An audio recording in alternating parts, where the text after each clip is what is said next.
Hello' welcome back my channel. আকৌ এটা মই চিম্পল ৰেচিপি লৈ আপোনালোকৰ ফেচবুকৰ পৃথিৱীখনলৈ আহিছোঁ। তো মই বনাইছিলোঁ, এইটো মোৰ দুদিনমানৰ আগতেই বনোৱা ৰেচিপি। কিবা ব্যস্ততাৰ কাৰণে মই আপলোড কৰিব পৰা নাই, তো আজি মই আপলোড কৰিছোঁ। তো এই ৰেচিপিটো বনাবলৈও বহুত ইজি হয়, মোৰ ৰেচিপিবিলাক ইজিয়ে হয়। মই প্ৰথমতে এখন কেৰাহীত মিঠাতেল লৈছোঁ। আপোনালোকে ৰিফাইন তেলো ল'ব পাৰে, যি তেল আপোনালোকে খাই তাকে ল'ব পাৰে। অকণমান জিৰা দি লৈছোঁ মই ইয়াতে, এয়া। আৰু তাত দিছোঁ এটুকুৰি ডালচেনি, এটা ইলাচি।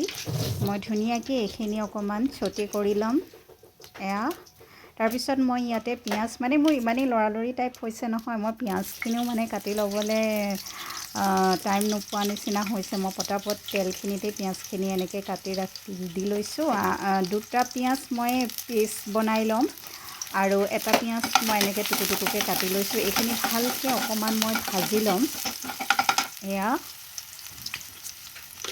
ভাজি লোৱাৰ পাছত দুটা মিডিয়াম আকাৰৰ পিঁয়াজ, অকণমান আদাৰ টুকুৰা, নহৰু আৰু অলপমান বিলাহী, সৰু বিলাহী এটা ইয়াতে মই দি পেলাই ধুনীয়াকৈ এইখিনি এটা পেষ্ট বনাই ল'ম, এয়া। গোটেইখিনি পেষ্ট বনাই মই ইয়াতে এয়া দি দিলোঁ চব। তাৰপিছত এইখিনি খুব ভালদৰে মই এতিয়া মজাম শুকানকৈ। ইয়াতে মই এতিয়ালৈকে কোনো পানী ইউজ কৰা নাই, ভালদৰে এইখিনি মজাই ল'ম, এয়া। তাৰপিছত মই বেছিক যিখিনি নৰ্মেল হালধি নিমখটোতো আৰু চব্জিত দিবই লাগে, সেইখিনি দি দিছোঁ, এয়া।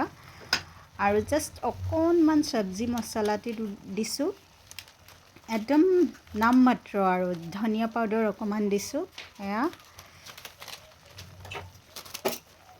জিৰা পাউডাৰ অকণমান দিছোঁ, আৰু জাষ্ট 1 চিকুট ৰেড চিলি পাউডাৰ, দিয়া নিদিয়াৰ সমানেই বুলি ধৰিব পাৰি। তাৰপিছত বহুত ভালকৈ এইখিনি মই মজাই ল'ম। মজাই লোৱাৰ পাছত মই এই ৰেচিপিটো কি বনাবলৈ গৈ আছোঁ আপোনালোকে ধৰিব পাৰিছেই।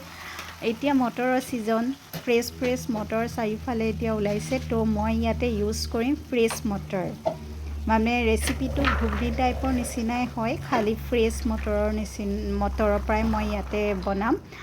মোৰ মটৰখিনি অকণমান মই মটৰৰ বাকলিটো গুচাই ফ্ৰিজত ৰাখোঁতে অলপমান গজালি এনেকুৱা ওলাই গৈছে, তো একো নাই, ভালেই গজালি ওলোৱা মটৰ খাবলৈ। তো এইখিনি খুব ভালদৰে মই মজাই ল'ম।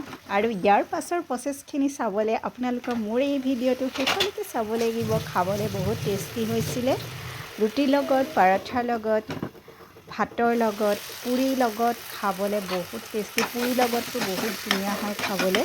তো আপোনালোকে মোৰ এই ভিডিঅ'টো শেষলৈকে চাই থাকিব, লগতে মোৰ ভিডিঅ'টো লাইক কমেণ্ট কৰিবলৈ নাপাহৰিব। তো মোৰ এই ভিডিঅ'টো আপোনালোকে চাই থাকক।